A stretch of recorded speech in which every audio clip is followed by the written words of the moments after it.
Béni sois-tu, Seigneur. Dans Nombre 6, à partir du verset 22, il est dit ceci. L'Éternel parla à Moïse et dit, parle à Aaron et à ses fils et dit, vous bénirez ainsi les enfants d'Israël et vous leur direz, que l'Éternel te bénisse, qu'il te garde, que l'Éternel fasse luire sa face sur toi et qu'il t'accorde la grâce. Que l'Éternel tourne sa face vers toi et qu'il te donne la paix. C'est ainsi qu'ils mettront mon nom sur les enfants d'Israël et je les bénirai. Voici comment Dieu a parlé à ses serviteurs afin qu'ils bénissent le peuple de Dieu. Et c'est ainsi que nous-mêmes, nous voulons accorder avec cet ordre de Dieu. Et nous voulons bénir le peuple de Dieu dans toutes ses entreprises. Que Dieu ordonne à la bénédiction d'être avec vous tous les jours de votre vie. Que le bonheur et la grâce vous accompagnent encore tout le long de cette année. Prière de bénédiction du mois de février. Seigneur, je viens devant le trône de ta grâce pour te remettre entre tes mains ce mois de février. C'est le 2e mois de l'année et je veux t'adresser cette prière, cette confession de foi, afin que tu déverses ta bénédiction dans nos vies. Seigneur, nous déclarons en ce nouveau mois que tu es celui qui nous donne la force et le courage que nous avons besoin pour affronter ce nouveau mois. C'est toi qui vas nous équiper et nous fortifier afin de combattre le bon combat et d'ainsi sortir victorieux de toutes les épreuves qui se présenteront encore devant nos pas en ce nouveau mois. Merci Seigneur, car nous reconnaissons qu'avec toi, tout devient possible. Mes bien-aimés, associez-vous avec ma prière pour votre propre vie. Février, c'est F. F comme foi. Or, la foi est une ferme assurance des choses qu'on espère, une démonstration de celles qu'on ne voit pas. La foi, c'est une ferme confiance dans la réalisation de ce qu'on espère. C'est croire en Dieu, c'est une façon de posséder déjà les biens qu'on espère. C'est une manière de le posséder déjà par avance, bien avant que nos yeux ne le voient. C'est être persuadé que les choses qu'on ne voit pas existent vraiment. C'est croire et être absolument certain de la réalité de ce qu'on ne voit pas encore. Mettre sa foi en Dieu, c'est être sûr et être convaincu dans son fort intérieur que ce que l'on espère, que l'on désire, que l'on aspire, deviendra la réalité devant nos yeux qui ne contemplent pas encore la chose que nous désirons. Pour l'avoir possédé, les anciens ont obtenu un témoignage favorable. Si les hommes d'autrefois, les grands personnages du passé, ont été éprouvés par Dieu parce qu'ils ont eu cette foi-là, oui, nos ancêtres ont été un exemple par la grandeur de leur foi. C'est par la foi que nous reconnaissons que le monde a été formé par la parole de Dieu, en sorte que ce que l'on ne voit pas a été fait de choses visibles. C'est la foi que nous posons en Dieu qui nous fait connaître que l'univers a été créé et ordonné par une parole qu'il a prononcée. C'est par la parole que le monde et tout ce qu'il contient est venu à l'existence, c'est-à-dire que le monde visible est sorti du néant et que tout ce que l'on voit provient de l'invisible. Or, sans la foi, il lui est impossible de lui être agréable, car personne ne peut plaire à Dieu s'il ne croit pas. Oui, sans la foi, il ne saurait être question de lui être agréable, car il faut que celui qui s'approche de Dieu pour entrer en communion avec lui croit que Dieu existe, croit que Dieu règne et qu'il est le rémunérateur de ceux qui le cherchent. Il faut qu'il ait la conviction que Dieu a en réserve pour eux une récompense, une rétribution, un salaire pour ceux qui le cherchent de tout leur cœur. Voilà donc pourquoi rien ne saurait abattre notre courage, nous ôter toutes nos forces et pourquoi nous ne faiblissons pas. Mais bien au contraire, nous nous fortifions dans la foi. Même si extérieurement notre corps s'épuise et se détériore, Même si notre être physique se détruit peu à peu, notre être spirituel se renouvelle de jour en jour. Oui, intérieurement, nous sommes renouvelés et revêtus de nouvelles forces jour après jour. Les épreuves que nous avons à endurer dans cette vie sont bien légères et éphémères si nous y réfléchissons bien. Oui, nos souffrances actuelles sont légères et durent pour peu de temps, mais elles nous préparent à entrer dans une gloire extraordinaire. Cette gloire durera pour toujours, elle sera éternelle et elle est beaucoup plus grande que nos souffrances.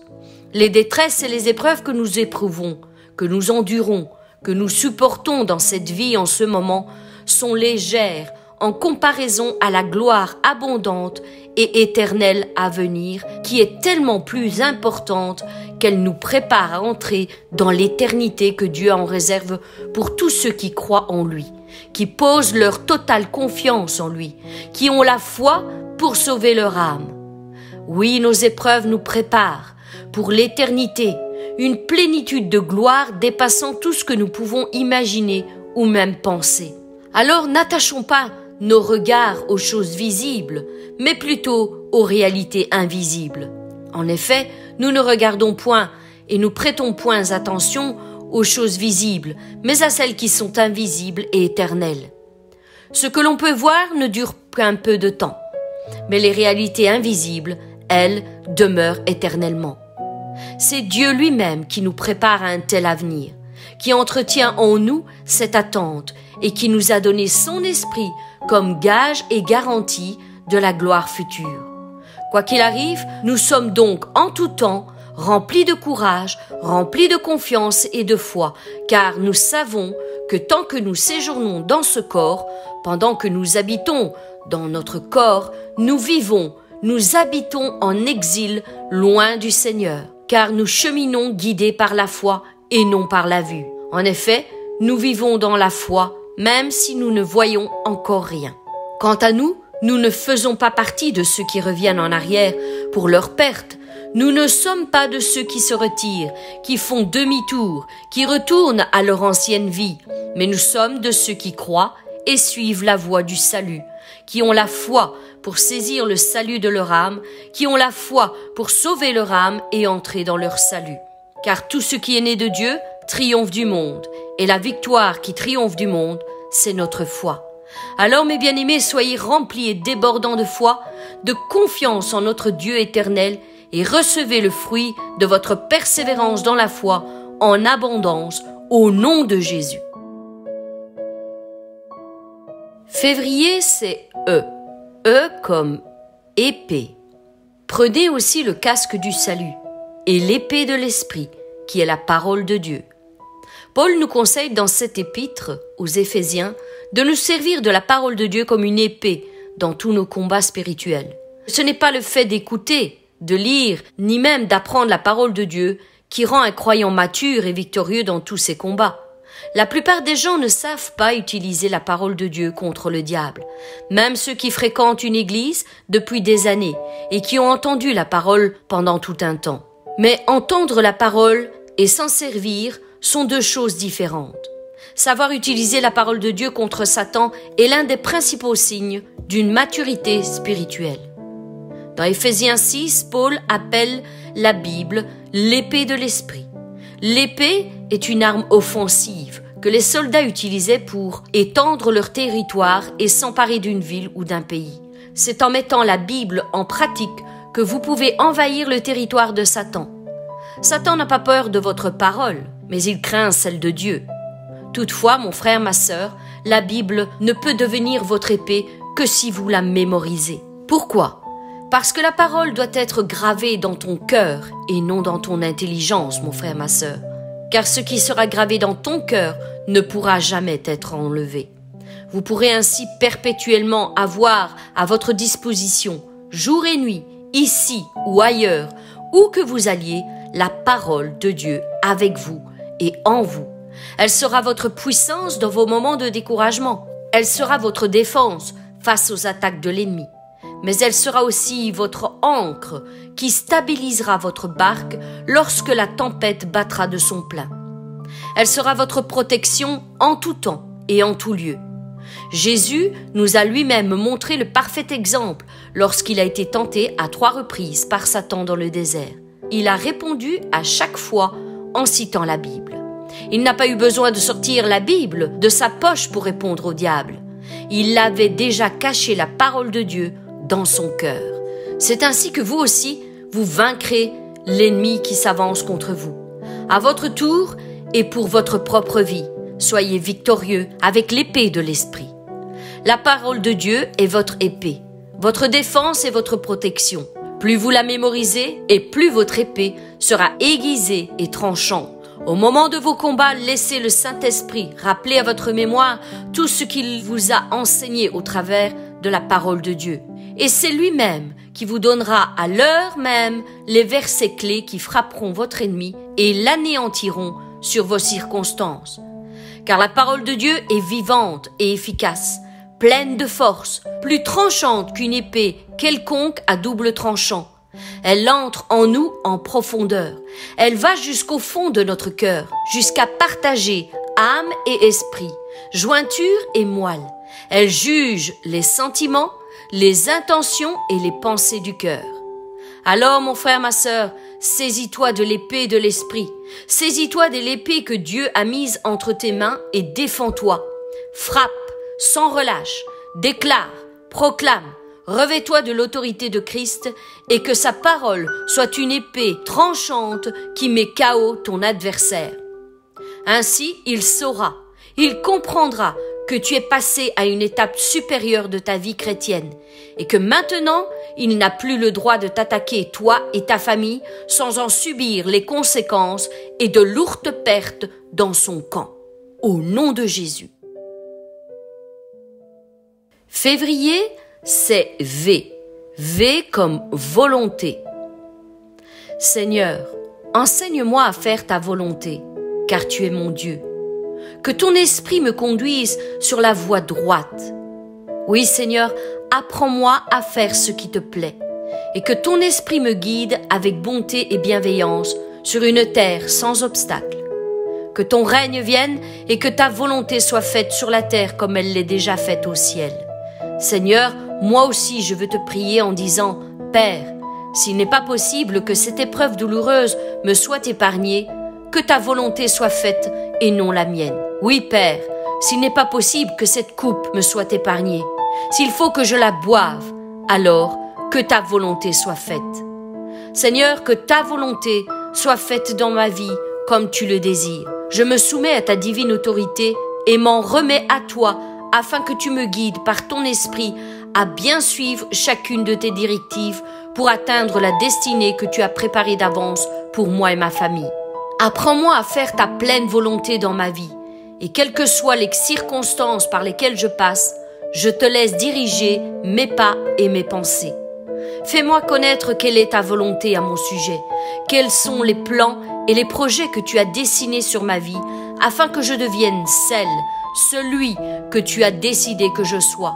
Accorde-moi la sagesse dans toutes mes décisions, dans toutes mes entreprises, afin que jamais je ne m'éloigne de ta volonté. Révèle-toi toujours plus dans ma vie, afin que je m'aligne parfaitement avec ta volonté, et qu'ensemble nous accomplissions des exploits dans cette génération que tu as suscitée devant moi. Seigneur, je veux faire ta volonté et accomplir tes desseins pour ma vie. Dirige-moi, conduis-moi, parle-moi, instruis-moi, afin que jamais je ne m'éloigne de ta parfaite volonté, au nom de Jésus. Février, c'est R. R comme renoncer. Si quelqu'un veut venir après moi, qu'il renonce à lui-même, qu'il se charge de sa croix et qu'il me suive. Seigneur, je te rends grâce et je te loue de ce que je suis une créature si merveilleuse. Tes œuvres sont admirables et mon âme le reconnaît bien. Je reconnais que lorsque tu nous enseignes dans ta parole qu'il faut que nous renoncions à nous-mêmes, tu n'es pas en train de nous dire de renoncer à tout, mais que nous devons renoncer simplement à notre nature humaine, celle qui est limitée, faible, décevante, incomplète.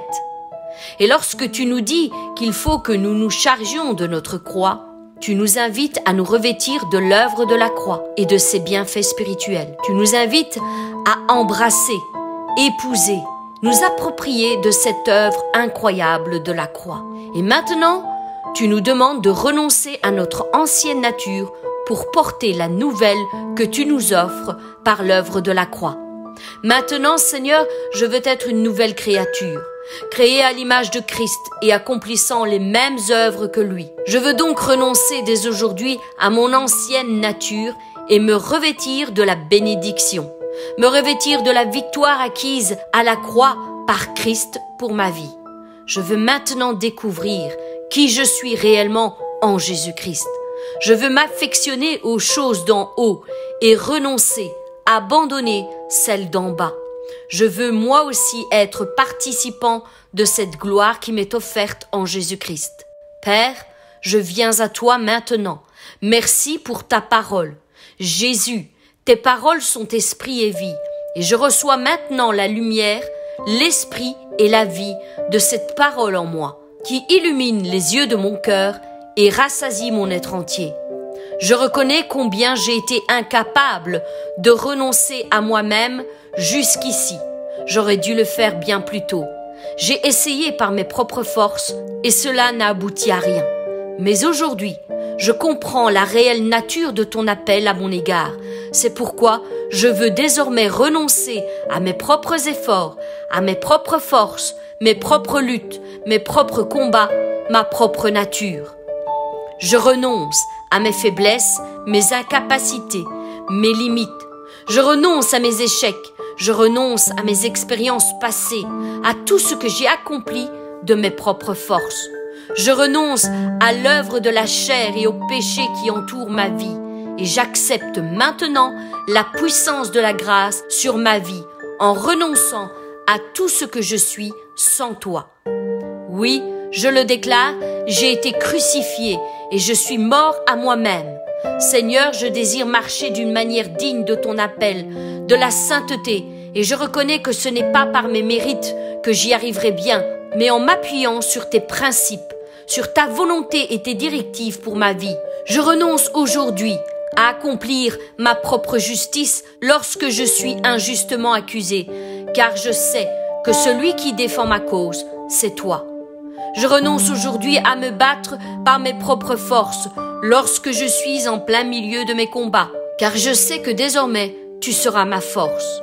Je renonce aujourd'hui à établir des projets et des desseins sur mon avenir sans en avoir ton consentement, car je sais que tu as en réserve pour ma vie un avenir et de l'espérance, des projets de paix et non de malheur.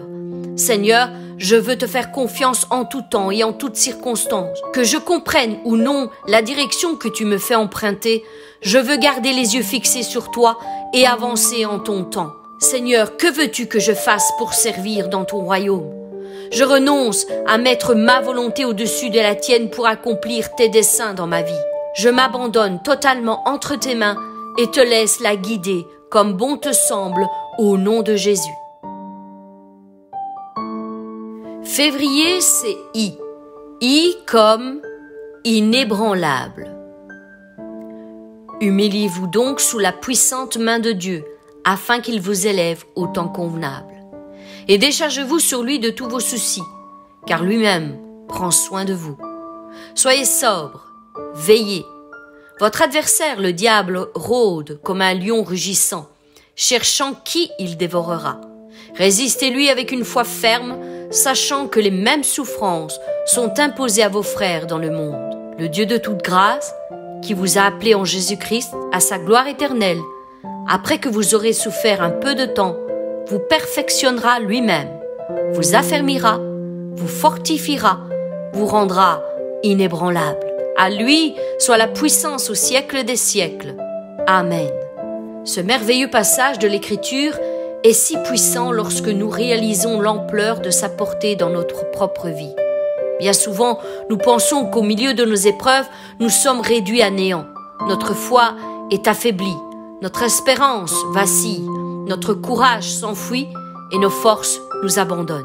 Néanmoins, mes bien-aimés, sachons voir au-delà de ce que nous ressentons intérieurement. Les apparences sont si trompeuses que nous n'arrivons pas à percevoir la perfection de l'œuvre que notre Seigneur accomplit en nous au travers des épreuves et des difficultés que nous passons.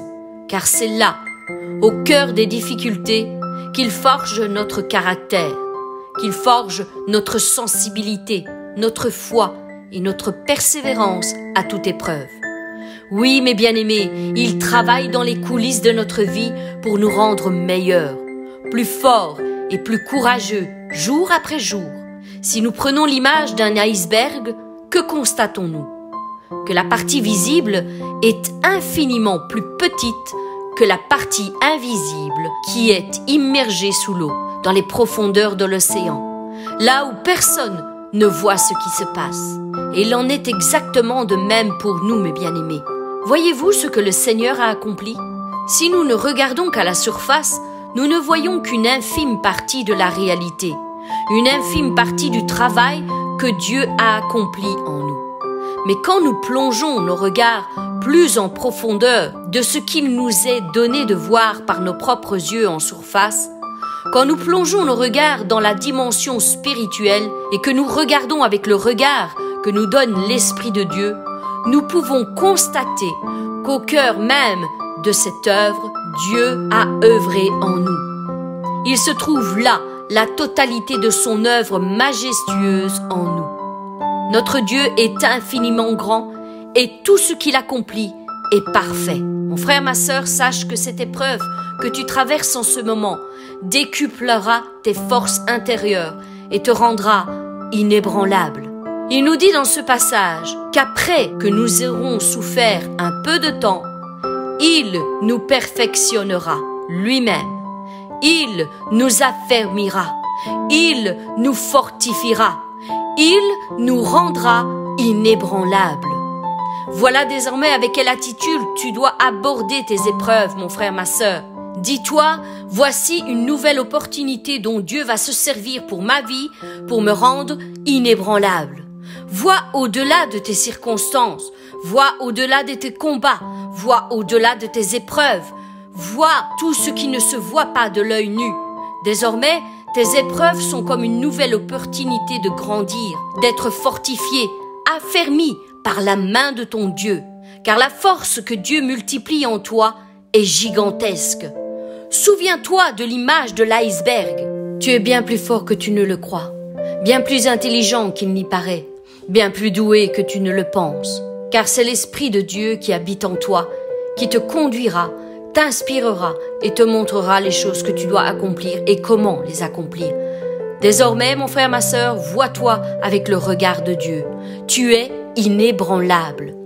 Et ce qui est visible de toi n'est qu'une infime partie de qui tu es vraiment.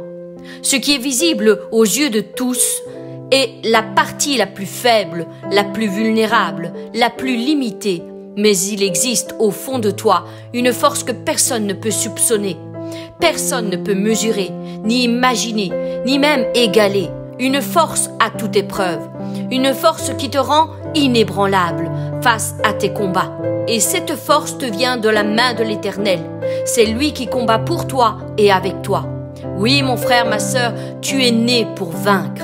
Voilà ce que l'Éternel accomplit en toi en ce moment. Alors relève la tête et réjouis-toi, car c'est la gloire de l'Éternel qui va désormais resplendir sur ton visage. Prends donc courage et relève-toi d'où tu es tombé et vois ce que l'Éternel va faire en toi au nom de Jésus-Christ. Alors lève-toi, vaillant héros, vaillante guerrière, vaillant guerrier, et accomplis la mission pour laquelle tu as été créé. Tu es inébranlable entre les mains de ton Dieu. Avance donc avec la force que tu as et il te fortifiera en chemin et il te rendra inébranlable. Pose donc ta confiance en lui et non en tes propres capacités, en tes propres forces, en ta propre intelligence. Ne fais pas l'erreur de mépriser le merveilleux potentiel que Dieu a déposé en toi. C'est un don, c'est un cadeau divin. Alors, laisse-toi modeler entre ses mains pour qu'il te rende inébranlable. Devenons comme cet arbre planté près d'un courant d'eau qui donne son fruit en sa saison et dont le feuillage ne se flétrit point. Nous le pouvons car c'est Dieu qui œuvre en nous et à travers nous. Laissons-le nous perfectionner lui-même, nous affermir de sa main toute puissante, nous fortifier par la parole de vérité relâchée sur nos vies. Et surtout, laissons-le nous rendre inébranlables pour entrer dans ses plans parfaits pour nos vies au nom de Jésus. Février, c'est E. E comme échec. Ne crains rien car je suis avec toi, et ne promène pas des regards inquiets car je suis ton Dieu. Je te fortifie, je viens à ton secours, je te soutiens de ma droite triomphante. Mais dans toutes ces choses, nous sommes plus que vainqueurs par celui qui nous fortifie, par celui qui nous a aimés. Mais grâce soit rendue à Dieu, qui nous donne la victoire par notre Seigneur Jésus-Christ. Je vous ai dit ces choses afin que vous ayez la paix en moi. Vous aurez des tribulations dans le monde. Mais prenez courage, car j'ai vaincu le monde. J'ai été crucifié avec Christ. Et si je vis, ce n'est plus moi qui vis. C'est Christ qui vit en moi. Et si je vis maintenant dans la chair, je vis dans la foi au Fils de Dieu, qui m'a aimé et qui s'est livré lui-même pour moi. Mais bien aimé, l'échec n'est pas envisageable, car avec Dieu, nous ferons des exploits. Il écrasera nos ennemis. Dieu nous appelle à rebondir et à dépasser nos échecs pour aller de l'avant, car il a de grands projets pour notre vie. Lorsque Thomas Edison répondit à un journaliste qui lui posa cette question, « Qu'est-ce que cela fait d'avoir échoué 1399 fois avant de découvrir comment fabriquer l'ampoule électrique ?» Thomas Edison lui répondit en retour cette magnifique description d'aborder les échecs dans notre vie en disant « Je n'ai pas échoué 1399 fois, mais j'ai simplement découvert qu'il y a 1399 manières de ne pas produire de la lumière dans une ampoule. » Il se servit de ses échecs pour booster sa volonté et essayer encore et encore jusqu'à ce qu'il ait la victoire, qu'il trouve le trésor qui se cachait au milieu de son épreuve. Il est sorti victorieux de tous ses nombreux échecs. Il ne s'est pas arrêté. Il n'a pas abandonné, il n'a pas renoncé et surtout ne s'est pas défini comme étant lui-même la raison de ses échecs. Mais bien-aimés, souvenez-vous que vos échecs ne définissent pas qui vous êtes vraiment. Ce n'est pas parce que nous échouons, que nous manquons notre but ou subissons une défaite que nous sommes des moins que rien, des personnes sans valeur ou sans intelligence. Les échecs font partie de notre vie et nous devons les accepter et dépasser nos raisonnements à ce sujet. Les échecs que nous subissons dans la vie doivent toujours nous apprendre quelque chose et nous booster à aller encore plus loin. Nos échecs nous apprennent à nous dépasser. Les expériences désastreuses que nous subissons au cours de notre vie forgent notre caractère, renouvellent notre intelligence et nous poussent à accomplir de nouvelles choses, plus grandes, plus fortes, plus audacieuses que celles que nous avons faites et sur lesquelles nous avons échoué. Mais bien-aimés, je prie afin que vous puissiez avoir cette force de caractère qui vous pousse à vous surpasser lorsque vous subissez des échecs. Qu'ils soient pour vous comme des tremplins qui vous font rebondir pour aller plus loin dans vos expériences. Oui, mes bien-aimés, nous devons apprendre de nos échecs. Essuyer un échec n'est pas une tragédie. En revanche, se focaliser sur cet échec et rester traumatisé, bloqué et ne plus avancer, lui, est un terrible obstacle pour l'avancement des plans de Dieu pour notre vie. Le plus grand désir de Dieu est de nous voir prospérer à tout égard. Ce qu'il veut, c'est que tu te fortifies, que tu prennes courage et que tu réussisses dans toutes tes entreprises afin d'accomplir tous les plans qu'il a établis sur ta vie. Mais bien-aimés, ne nous laissons pas paralyser par la peur de subir un échec. Faites comme Pierre lorsqu'il a osé sortir de la barque pour rejoindre Jésus. Sortez de votre zone de confort. N'ayez pas peur, ne soyez pas effrayés, car celui qui vous appelle est un Dieu tout-puissant, à qui rien n'est impossible. Voyez au-delà de vos propres capacités, de vos propres façons de faire, de votre propre intelligence, et laissez-vous guider par le Saint-Esprit qui vous illuminera sur la façon d'aborder vos épreuves et vos défis. Souvenez-vous que le lâche ne commence jamais et que le faible ne termine jamais.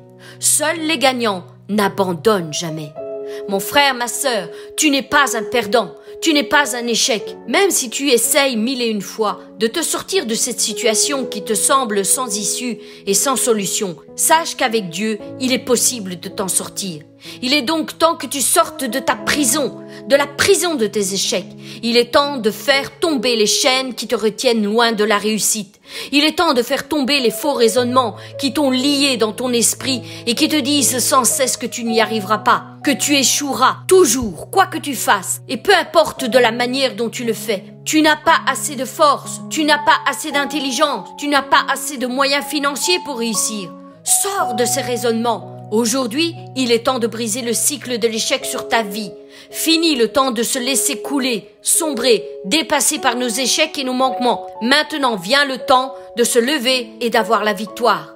Mon frère, ma sœur, essaye encore. Prends des risques, attaque, fonce, bats-toi jusqu'à ce que tu réussisses. Prends des risques et essaye encore, même si tu penses que tu peux subir un échec. Prends des risques, essaye, avance, mais surtout, ne t'arrête pas, car la victoire est au bout du chemin.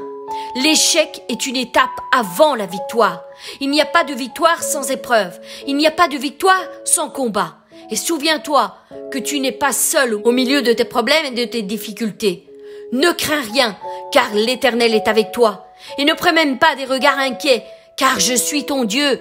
Je te fortifie, je viens à ton secours, je te soutiens de ma droite triomphante. Refuse de te définir en tant que perdant lorsque tu as subi un échec, sachant que si tu agis de tout ton cœur et de toute ta force en t'appuyant sur Dieu, il te donnera le succès dans toutes tes entreprises. Rejette donc le joug de tes échecs du passé et reçois la bénédiction de Dieu qui enrichit et qui n'est suivie d'aucun chagrin. Refuse l'échec et persévère jusqu'au bout, jusqu'à la victoire, jusqu'à ta guérison, jusqu'à ce que tu aies obtenu ce poste que tu convoites tant, jusqu'à ce que tu réussisses dans toutes tes entreprises avec succès et bravoure. Aujourd'hui, Dieu veut briser le cycle de l'échec sur ta vie. Mon frère, ma sœur, il veut briser la malédiction de l'échec qui pèse sur toi depuis longtemps, afin de te rendre victorieux dans toutes tes entreprises. Autrefois, tu as essayé sans lui, mais maintenant, essaye avec lui et vois la différence. Car même si le juste tombe 7 fois, il se relèvera au nom de Jésus. Février, c'est R. R comme récolte. Lorsque le temps de la récolte fut arrivé, il envoya ses serviteurs vers les vignerons pour recevoir le produit de sa vigne, la part qui lui revient. Et il dit encore: il en est du royaume de Dieu comme un homme qui jette de la semence en terre, qu'il a répandue dans tout son champ. Ensuite, qu'il dorme ou qu'il veille, au fil des jours et des nuits, le grain germe et la plante grandit, sans qu'il s'en occupe. La semence germe et croît sans qu'il sache comment. Il ne prend pas garde à la manière dont cela se passe. La terre travaille toute seule pour faire pousser le blé. Elle produit d'elle-même premièrement de l'herbe, puis l'épi, et enfin le grain de blé remplissant cet épi. Et dès que les grains sont mûrs, lorsque le grain est prêt à être cueilli, l'homme se met au travail avec sa faucille, car la moisson est prête, c'est le moment de la récolte. Oui, mon frère, ma sœur, jette ton pain sur la surface des eaux, car avec le temps, tu la retrouveras. Car celui qui observe le vent ne sèmera point, et celui qui regarde les nuages n'aura aucune récolte. Comme tu ne sais pas quel est le chemin du vent, ni comment se forment les eaux dans le ventre de la femme enceinte, tu ne connais pas non plus l'œuvre de Dieu qui fait tout. Alors, dès le matin, sème ta semence, et le soir, ne laisse pas reposer ta main, car tu ne sais point ce qui réussira, ceci ou cela, si l'un ou l'autre sont également bons. N'oublie jamais que celui qui a pitié du pauvre, celui qui accorde une faveur aux pauvres, prête à l'Éternel. Oui, donner aux pauvres revient à prêter au Seigneur, qui lui rendra selon son œuvre. Il récompensera sa générosité. Ce qu'un homme aura semé, il pourra aussi recevoir une récolte en retour. Seigneur, rends-nous notre ancienne situation comme tu fais revenir l'eau dans le désert du Néguev. Seigneur, rétablis notre situation comme tu ranimes les ruisseaux asséchés, car tu as dit que ceux qui sèment avec les larmes récolteront avec des chants d'allégresse. Celui qui pleure quand il sème criera de joie lorsqu'il récoltera ses fruits. Celui qui marche en pleurant quand il porte la semence, lorsqu'il est chargé de son sac de grains, reviendra en chantant, reviendra rempli d'allégresse quand il portera ses gerbes chargées de sa récolte. Mon frère, ma sœur, quel que soit le combat que tu mènes en ce moment, même si tu traverses un grand moment de sécheresse, ne cesse jamais de semer dans le royaume de Dieu, car il y a une récolte qui est prête pour toi. Même si tu n'as pas de grands moyens financiers, sème avec tout ce que tu as, avec tout ce que tu es. Sème ton sourire, sème ton temps, sème ta générosité, sème avec bonté et sème avec tout ton amour. Sois aussi à l'écoute de ceux qui sont autour de toi. Il y a tant de manières de semer dans le royaume de Dieu. Ta récolte dépendra de la nature de ta semence, de la qualité que tu lui accorderas. Plus tu donneras avec tout ton cœur, et plus ta récolte sera grande devant l'Éternel. L'argent n'est pas la ressource qui a le plus de valeur devant l'Éternel, car l'or et l'argent lui appartiennent au final. Mais sache que la plus grande valeur dans le royaume de Dieu est l'amour avec lequel tu fais toutes choses. Tout est une histoire d'amour avec notre Dieu. Sache que Dieu peut même te bénir au milieu de la famine qui touche tous les domaines de ta vie. Mais pour recevoir une récolte, il faut une semence. Écoutez ce que Dieu dit et par la foi, mettez en pratique. Voilà ce qui conduit toujours vers la bénédiction. Lorsque vous augmentez la taille de votre semence, vous augmentez la taille de votre récolte. En fait, celui qui sème peu récoltera peu. Mais celui qui sème avec abondance recevra une récolte abondante. Lorsque vous attribuez un objectif spécifique à votre semence, alors à ce moment-là, votre foi et votre attente d'un miracle seront relâchées. La semence est toujours plus petite que la récolte, mon frère, ma sœur. Une autre partie tomba dans la bonne terre, et elle donna du fruit qui montait et croissait, et elle rapporta 30, 60 et 100 pour une seule semence. Donnez et il vous sera donné, on versera dans votre sein une bonne mesure, serrée, secouée et qui déborde, car on vous mesurera avec la mesure dont vous vous êtes servi. Mon frère, ma sœur, ta semence est la porte de sortie à ton problème. Une semence hors du commun crée toujours une récolte hors du commun. Une semence hors du commun demande une foi hors du commun. Isaac sema dans la famine. La veuve de Sarepta offrit ce qui lui restait pour vivre. Une semence hors du commun, c'est une semence que vous semez dans une saison particulièrement difficile, un temps d'épreuve ou de manque. En accord avec les promesses de Dieu, au travers de cette semence hors du commun, vous allez briser la loi de la pauvreté, du manque et du juste assez. Confiez donc votre vie à Dieu et recevez votre récolte. Confier sa vie à Dieu, c'est être certain de vivre dans le surnaturel. Mais bien aimés, le temps est venu d'entrer dans une nouvelle saison, celle d'arracher et de démolir, de faire disparaître et de détruire tout ce qui s'oppose à votre réussite. Et ensuite, vous serez capable de construire et de planter afin d'obtenir une récolte extraordinaire pour la gloire de Dieu. Seigneur, nous venons devant toi afin que tu nous bénisses dans toutes nos entreprises, encore en ce nouveau mois de février. Seigneur, viens fortifier ma foi afin que je puisse te servir tous les jours de ma vie.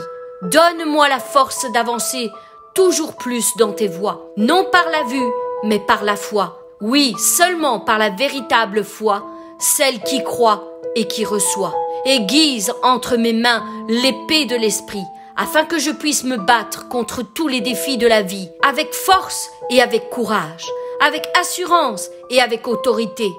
Que ta parole soit une arme affûtée entre mes mains. Seigneur, je viens devant le trône de ta grâce, afin de faire ta volonté et non la mienne, de suivre tes directives pour ma vie, afin qu'elle soit parfaitement bien réglée avec ta parole et que j'accomplisse toujours plus ce pour quoi tu m'as créé. Seigneur, dès aujourd'hui, je veux renoncer à tout ce qui est mien, à ma façon de faire, à ma façon de voir, à ma façon de penser et d'agir. Je m'abandonne à toi afin que tu me diriges vers les eaux paisibles et tranquilles, à l'ombre de tes ailes, là où je me sens en pleine sécurité. Seigneur Dieu Tout-Puissant, Dieu de toute grâce, toi qui m'as appelé en Jésus-Christ à ta gloire éternelle, accomplis ta parole à mon égard et que viennent enfin sur ma vie des temps de restauration, des temps de rafraîchissement, car tu as dit qu'après que j'ai souffert un peu de temps, tu me perfectionneras toi-même, tu m'affermiras, tu me fortifieras, tu me rendras inébranlable. Que cette parole s'accomplisse sur ma vie, aujourd'hui, maintenant, en cet instant, au nom de Jésus-Christ. Seigneur, brise le cycle de l'échec sur ma vie. Viens et donne-moi cette force qui caractérise tes vaillants guerriers, ceux qui n'abandonnent jamais, ceux qui persévèrent jusqu'à ce qu'ils obtiennent la véritable victoire en ton nom. Seigneur mon Dieu, je veux mettre à ta disposition toutes les semences que je possède, sachant que le peu que je mets entre tes mains deviendra une multitude par ton intervention, pour la gloire de ton nom. Seigneur, que ma semence devienne une récolte abondante de bénédictions dans tous les domaines dans lesquels j'aurai semé. Seigneur, que ma vie soit pour toi un parfum de bonne odeur qui raconte l'abondance de tes bienfaits autour de moi. Reçois la gloire, reçois l'honneur et la louange au siècle des siècles. Amen. Mes bien-aimés, soyez bénis abondamment, infiniment et bien au-delà de toutes vos espérances en ce nouveau mois de février, au nom de Jésus. Amen.